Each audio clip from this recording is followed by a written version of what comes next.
Hello. Hey, how goes it?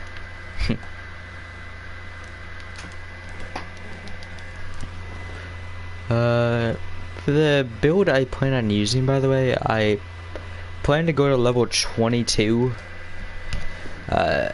Level up Vigor to 30 and 1 Strength.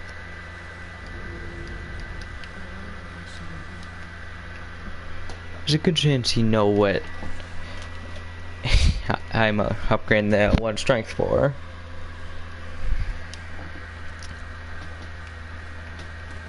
Well, actually, depends if you know the game way too much.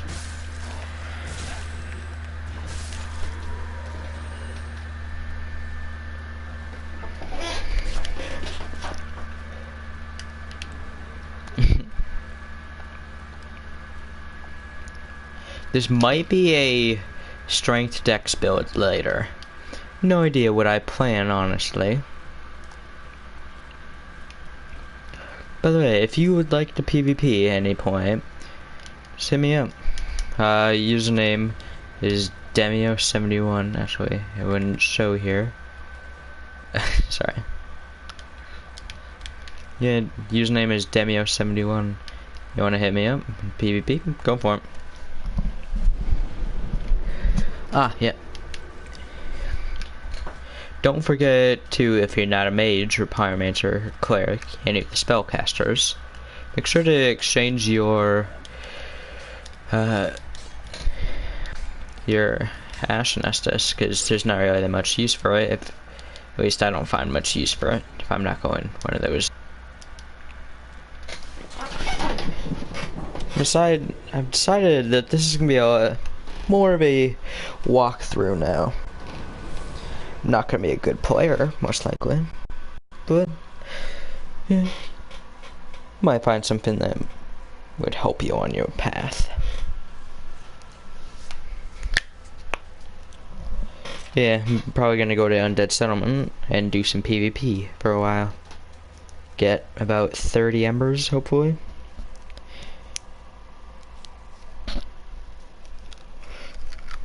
And just have some general fun in PvP. Nope.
You can just backstep a lot of the time.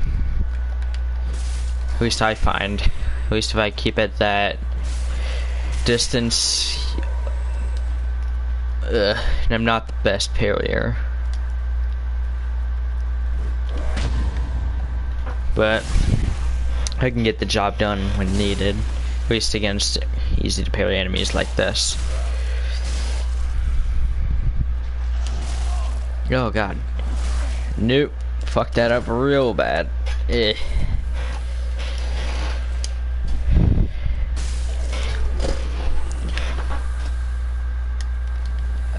If you're gonna go up here, and want because there is gonna be a specific enemy in here that's kind of uncommon to this game.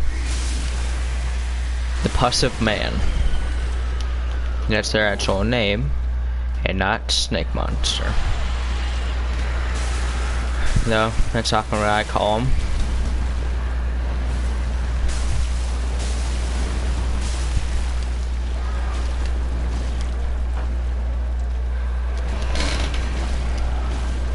They're extremely weak to fire and get staggered a lot of the time when you throw it at them. They can drop a lot of good things, such as an extra ember, possibly another Titan Shard, and a dark gem sometimes, if you're lucky.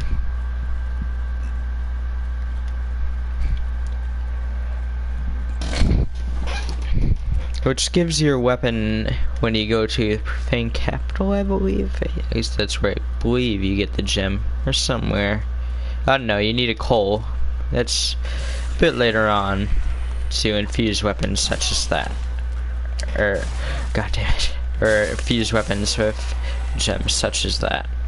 And what it will do is, it will give a dark damage to your weapon of choice, but possibly less pure damage than a deep gem would, but it would gain scaling with intelligence, I believe. I don't know, but I haven't looked into it too much.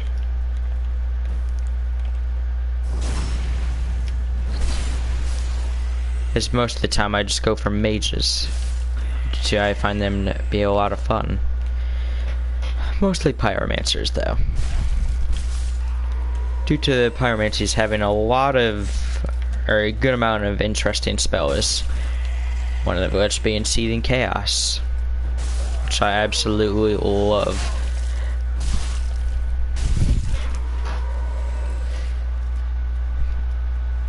Not the best for PvP, but oh no. Allows you to play it in a very interesting way.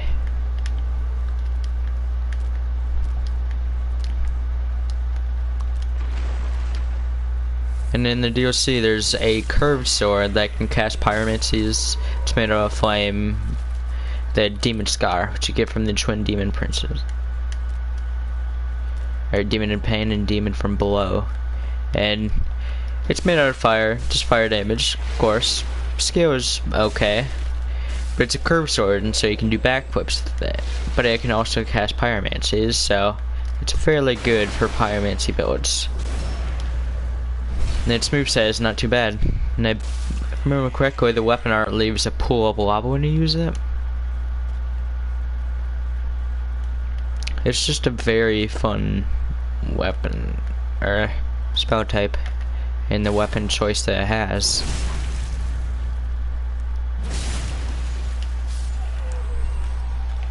I do have both of the DLCs, by the way, so I will be going through both of them. No idea if I'm gonna kill every boss in the game. We'll see, depending on what you guys would like. And yes, that does include the Nameless King and Madir.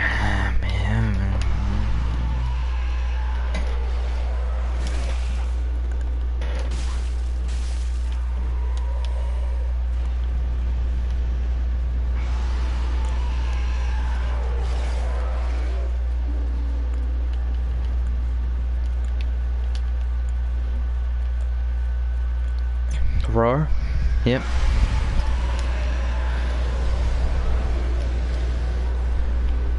Let's get this bonfire. I would recommend getting the bonfire before you fight or open that chest down there.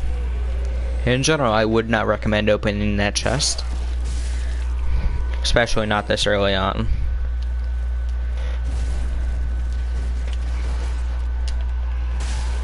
Though I would recommend killing that chest or mimic.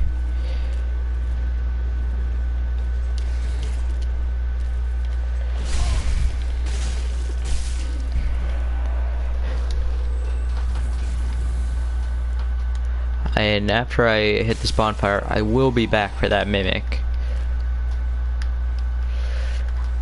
to give you some information on them and such.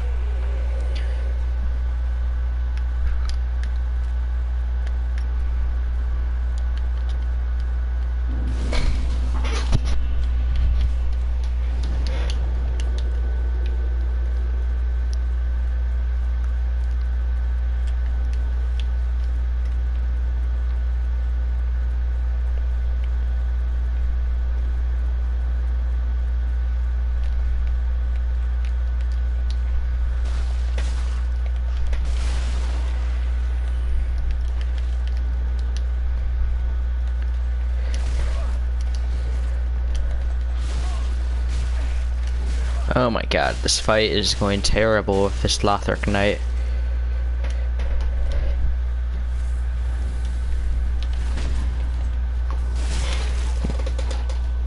Ugh, that was a really bad parry. Real quickly, that would be counted as a partial parry. The parry got off, but it would still go through. I believe there's also a state in which the parry does not go through, but it's still blocked by your shield. Because of the animation, I'm guessing. Haven't looked into it too much, as I don't generally use shields. But, just thought I should point it out. Ah, oh, damn it. You can tell if a chest is a mimic by this chain. If it is facing towards you, it is a mimic. If it is not, or if it's facing away from you, it is not a mimic. You can also distinguish it by waiting for a bit and checking out its mouth. It has to breathe, so sometimes it will move on its own. Mimics have a chance to drop the symbol of avarice, which is a very good farming thing. If you kill every mimic in the game without getting one, it will automatically give you one from the last one.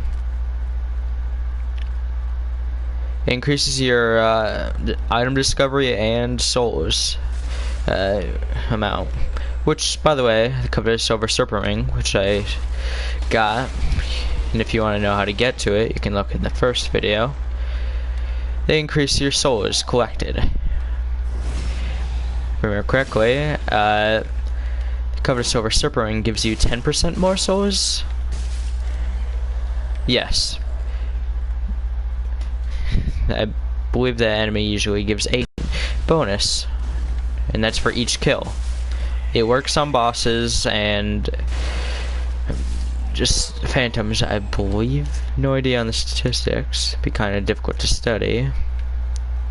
GG having to invade the same person again, but I'm sure it's been done. I myself have not looked into it, but it's just a very good item to pick up early.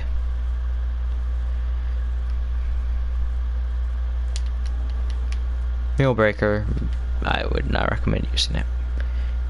It is pretty bad.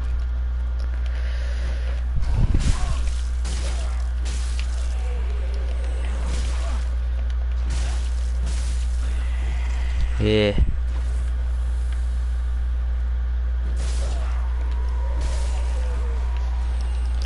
Actually, since I'm two-handed, I might as well use the deep battle axe. Even though I do not have the stats for it, it gives you a 50, or actually I don't have no idea what it fully does, but it allows you to get to requirements. I feel like I can do some research and go into more detail about things such as that, but that's up to you guys.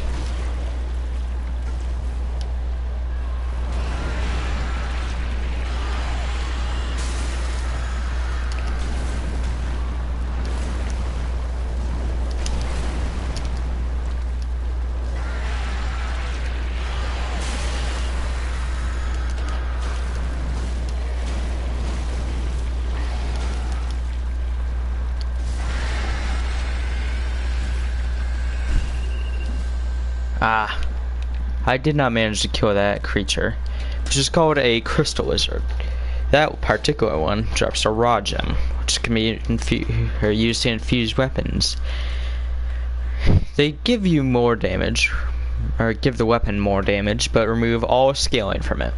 It's fairly good for mages and such, at least early game.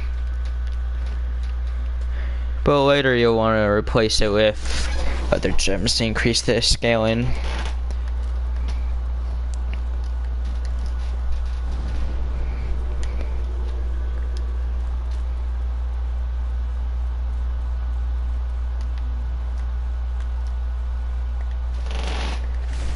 Ugh.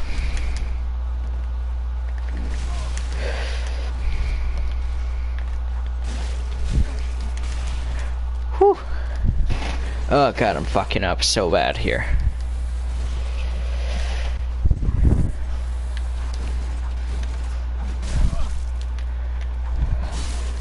If you're being too rushed like I am, these enemies can be very difficult.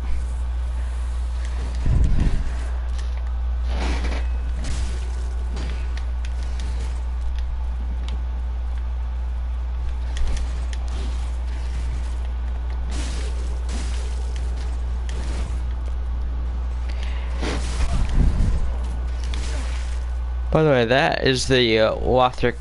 That is his weapon art. It can do 2 different moves depending on your distance.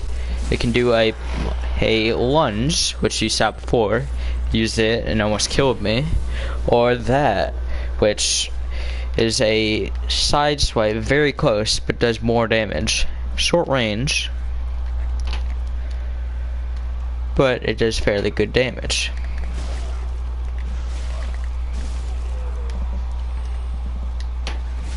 Oh my god, my dodge is so...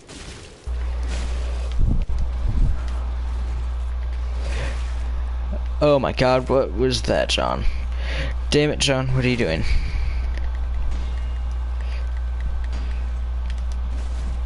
Oh yes, I do not have the requirements. Yeah, that is one of the possible outcomes for doing that.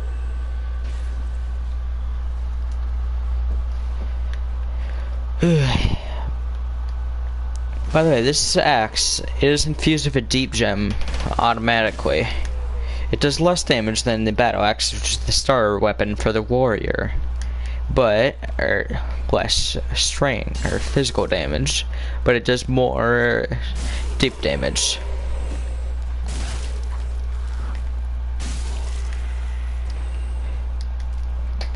So it removed some of the physical damage, but gave it dark damage, which depending on the area and enemies you are fighting, can be very useful.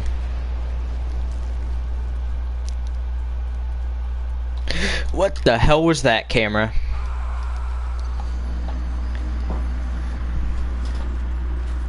See, sometimes I don't know what the camera does, really.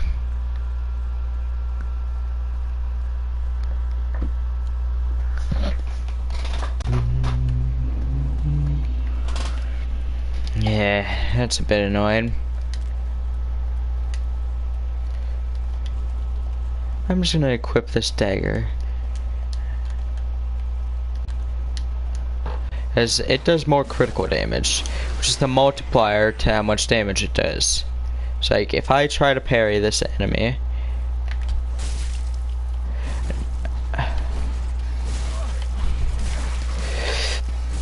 okay, that was... Fuck. I just lost all those souls. Oh, God, that was terrible.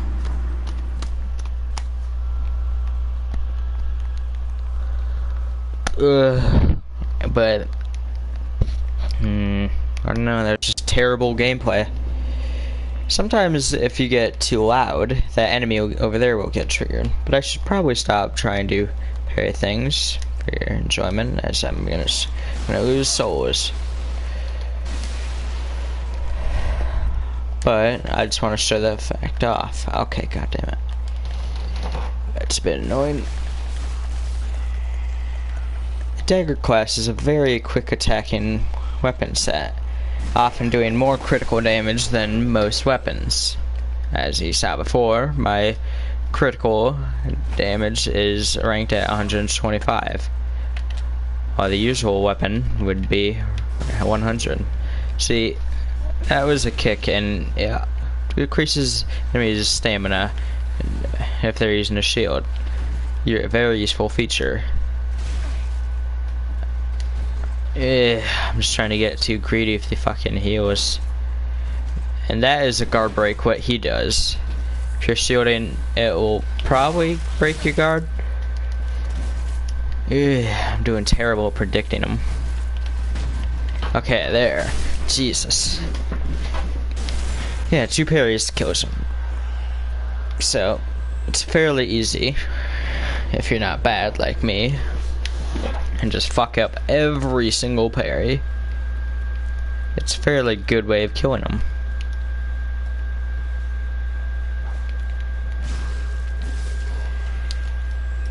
Here, let's see if I can do a better job. Oh my god. Yeah, most of the time, if you time it correctly, after getting hit twice or blocking, almost always you will get a parry offer or a chance. You can get his full set, the Lothric Knight helm, the chest piece, the boots, and yeah, as well as the Lothric Knight sword and the Lothric Knight shield, which is a very good shield in general. It requires a bit more strength than I have currently.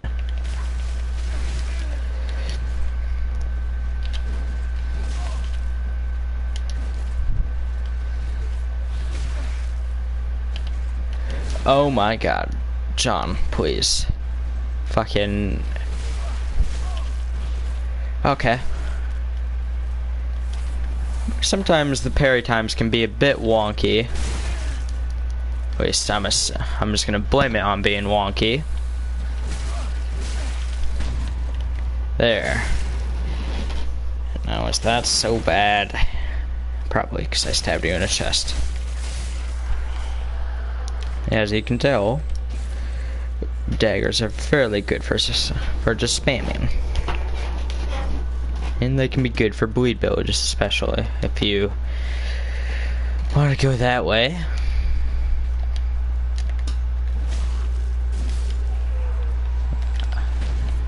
There we go.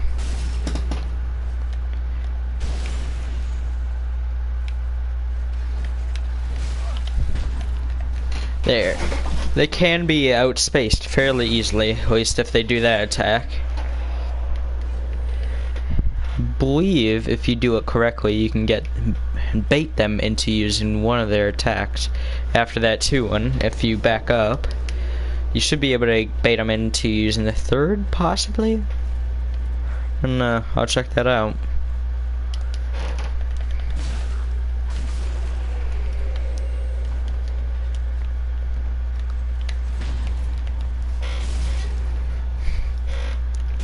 Let's see.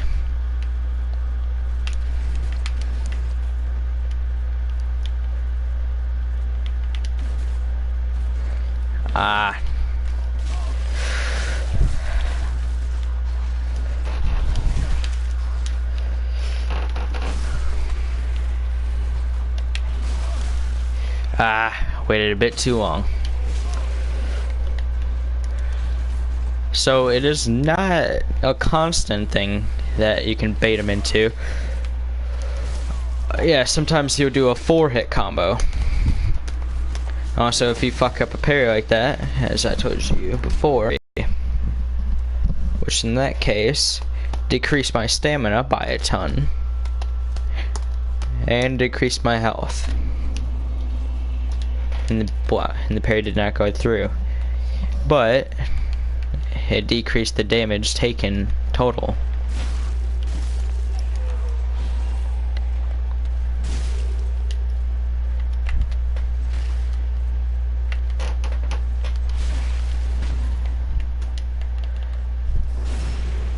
Let's see. Oh. Well, there's not really a purpose to parrying with the dagger, at least with this.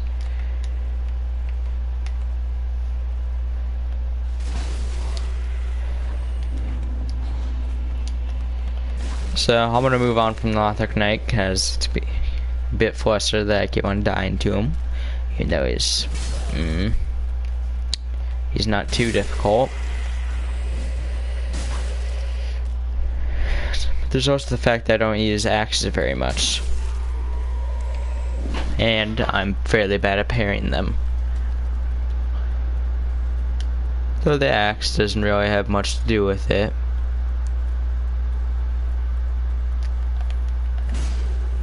As I'm not trying to fight him with my axe, I'm always just trying to parry him. Even though I'm kind of bad at parrying them. There will be 3 black firebombs down here. Oh god. Yep. They are just regular firebombs but do more damage. You can also exchange them with Pickle P, which is the NPC that you saw me trade with before, for that gesture.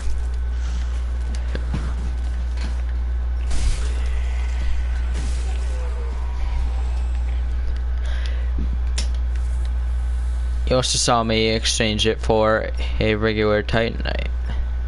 That one, at least. You can kick down. Ugh. Forgot invincibility frames after getting up. With certain actions, enemies and you will get invincibility frames. God damn it, game. What the hell are you doing with that camera? As you've just seen.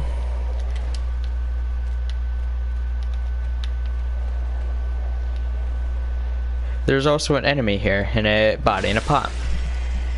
The pot contains an undead hunter charm, or multiple of them. There's an enemy here. They can backstab, by the way. And here's an enemy. I don't know what does it, but sometimes he does not spawn. I have no clue what happens to him. And careful for spears, because they're kind of difficult to parry. I'm surprised I actually parried it first try. But they're kind of difficult to get their parry times down.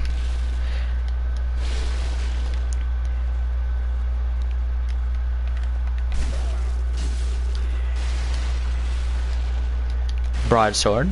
We should be able to use it. Yeah, 10-10. So it is usable on a level 1 build. And it's fairly good. Shorter range than a regular longsword, which is a very good weapon, and I often see it used all throughout the game.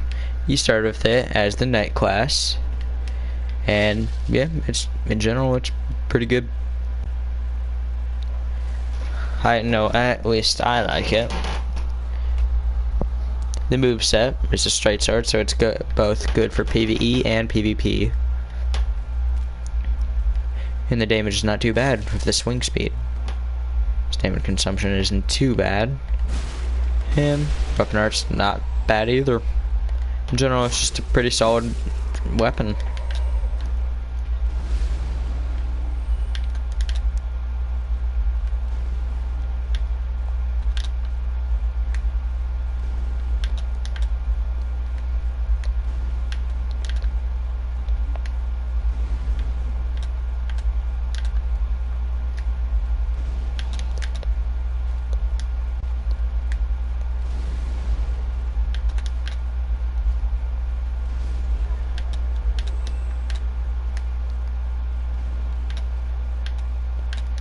Yeah, pretty bad at throws. Yeah, whatever. There's a good chance that Axeman down, or will be down there. This is a very dangerous room if you go on it in a straight fight. Explosive barrels everywhere, and that enemy up there that I killed, that one, he will throw fire bombs down, which will make the barrels explode, which is a big no-no. There's also the enemies themselves. They're fairly good at ganking you, and if you get caught, it's almost instant death. Unless you time your rolls correctly. Which, of course, it will make you fairly safe, unless you explode. But that's besides the point. If you explode, there's not really much you can do. Except try not to explode, of course.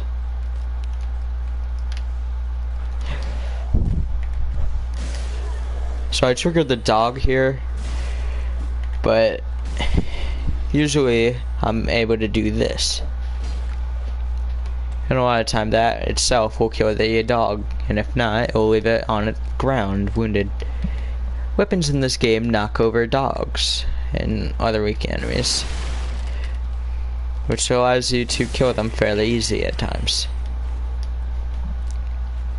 So this enemy is called a wing knight.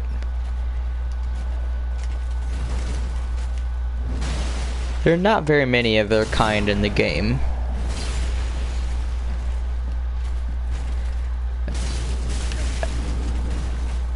But they do have a okay moveset, and they can drop their halberd, which is fairly good. I like it. Requires a good amount of strength, 32 or somewhere around there. Like, what is it? I cannot remember what it is anymore. Yeah, the Wing Knight halberd requires, I'm looking it up now. Oh, 26 strength and 16 dexterity. Where's the 32 strength? Whatever.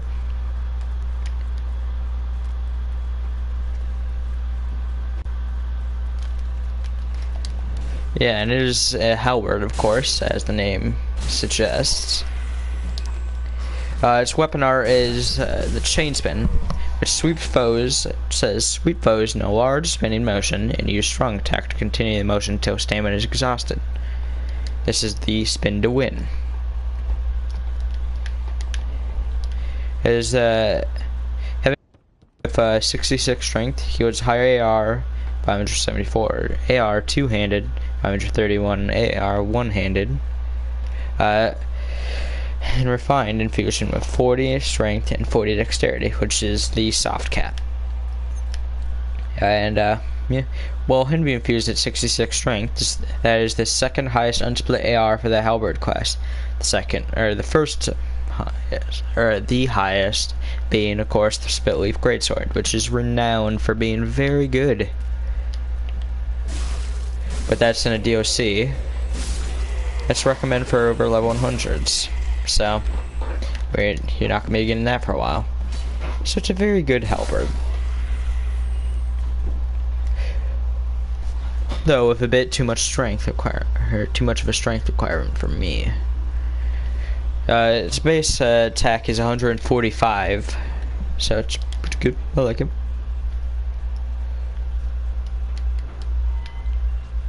Yeah, one interesting thing about that enemy itself is that it actually has a miracle, which is called, what is it? Oh my god, way on top of this, but not currently apparently. I haven't played in a while, so it's that, but I should still know this. Either way, I didn't get to show it due to me killing him too quickly. But it's an AoE that makes spots pop up in the ground. Well, white spots pop up. And after a second or so, beams of light will just shoot up and do damage. I believe it's called Divine Pillars of Light. If I'm just gonna take a guess.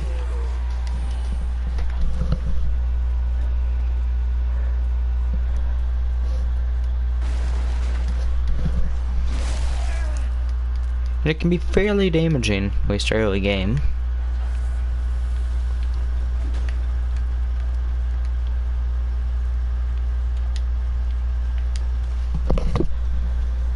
Are you gonna fall?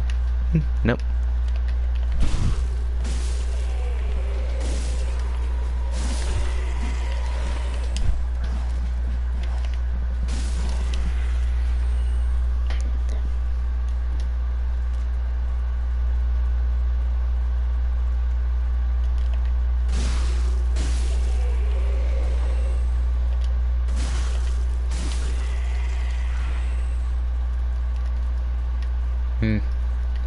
If you remember, there's a sign right here from an NPC, Lion Knight Albert. He uses the Great Axe, and he's an okay summon. He's fairly good at tanking, as most NPCs in Dark Souls are. I do not believe he has a quest line, though there is some interesting lore to him. Though I'm not going to go into all the lore because I don't fucking know. I don't understand it. I just play their games.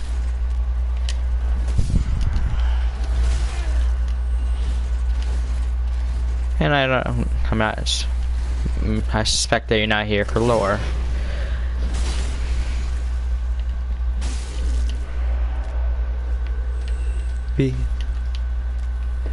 Hello, whoever is watching.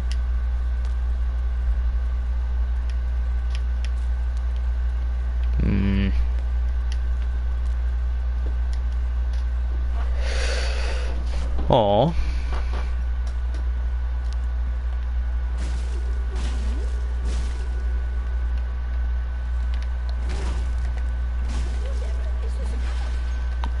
I recommend killing her, and you're gonna get a basin from her.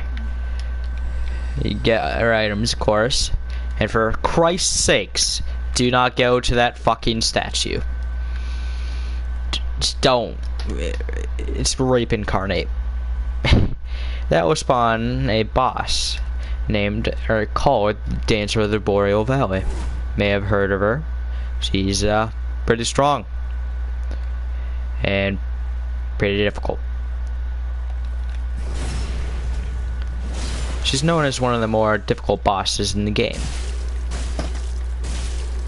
due to her diverse moveset, and oh, he just used Blessed Weapon, which increases his damage. And this enemy is special because he has red eyes and he's wearing a blue cloak. That's pretty much what's special about him, and the fact that he can use that miracle. He also has increased health pool and damage. Actually, it makes him fairly different.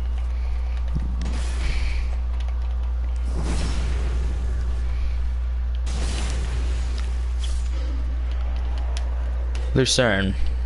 Embers, they are used to enkindle your ember. They're the humanity of the game.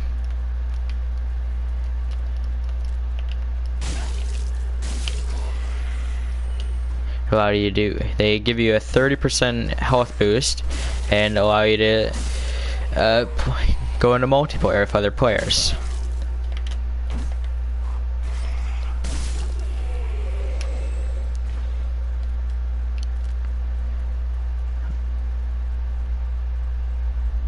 So I'm gonna start the boss fight, and I'm gonna show the cutscene for it because why not? It's a fairly cool cutscene.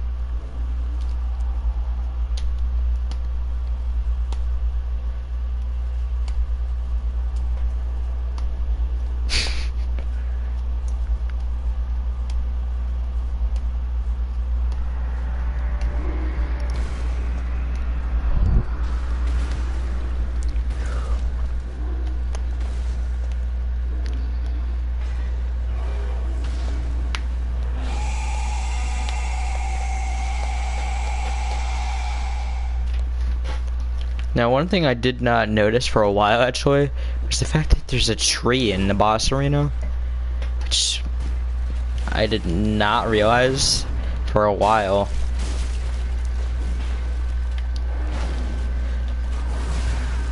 I don't know. Doesn't really add anything. I just think it's a bit weird.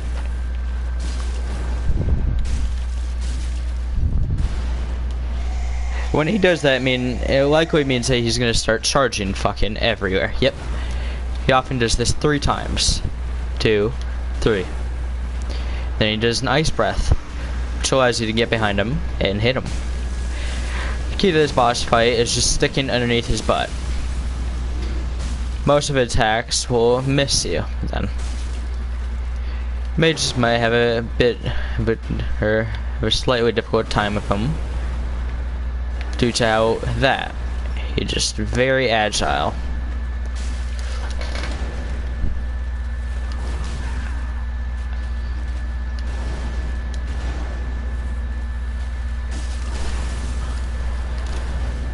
But by not getting too greedy and not doing what I just did, you shouldn't have too much trouble. Ah, missed it.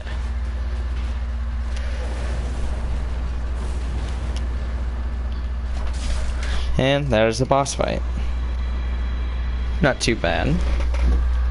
One sec.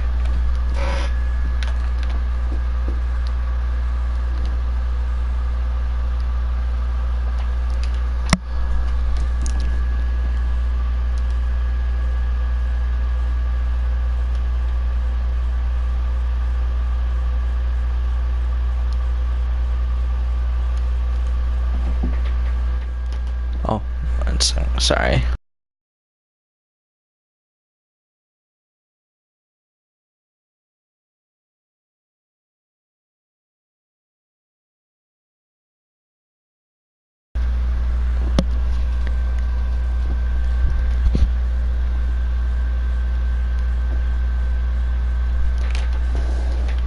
Sorry about that, but that will conclude this episode.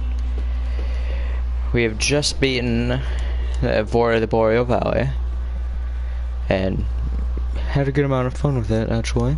I liked him. He's a fairly easy boss, if you know his moveset, which is not too complicated, as you saw. As with most things in Dark Souls, just try not to get too greedy, and you won't. Yeah, you'll do okay. He does work with one of the more interesting things in Dark Souls, which is status effects. Bleed, which does a ton of damage. I don't believe any of the bosses build up bleed. Frostbite, which does less damage but decreases your stamina regeneration, which can be fairly nice in PvP, or not PvE, PvP. So a lot of players try to use it. One of the more recent patches, it made it so that weapons that do frostbite damage do increased amounts. The Earthiel Straight Sword, which we'll find soon, now does 55, and the Vord's Great Hammer, which you get from using his boss soul to create his weapon, gives 110. That might be the one or the weapon I was thinking of using later. Maybe, depending on how I'm feeling. Oh god. That's why I hate these enemies a lot of the time, because they can fucking do that, and it's not fun.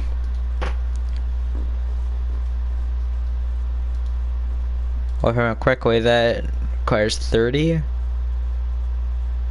Though in two-handed, it is 20. So you only need 2/3 of the strength requirement when two-handed. And it is the highest frostbite in the game. Often building it in 2 hits, or yeah, it's capable of frostbite in 2 or 3 hits. So high physical damage combined with the frostbite also makes it one of the strongest weapons that players can get fairly early on.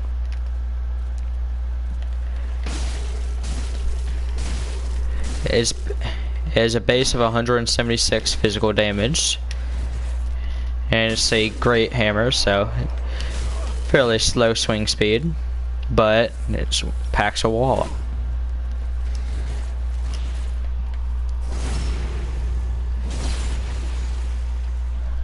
It is reinforced with Titanite scales due to it being a boss weapon, which is fairly annoying, but that has to be expected. And yeah. Perseverance is its weapon art, and it's a pretty good one, possibly the most powerful weapon art in the game.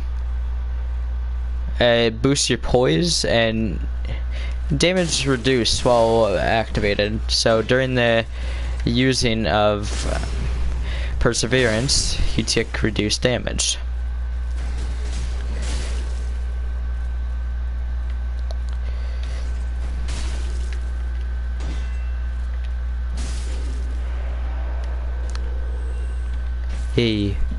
But yeah, that will end the stream for now. Good hunting. And now put also what? Actually, never mind. What the fuck? Jesus, character. I don't know what is happening here, but it's yeah. Farewell and good luck.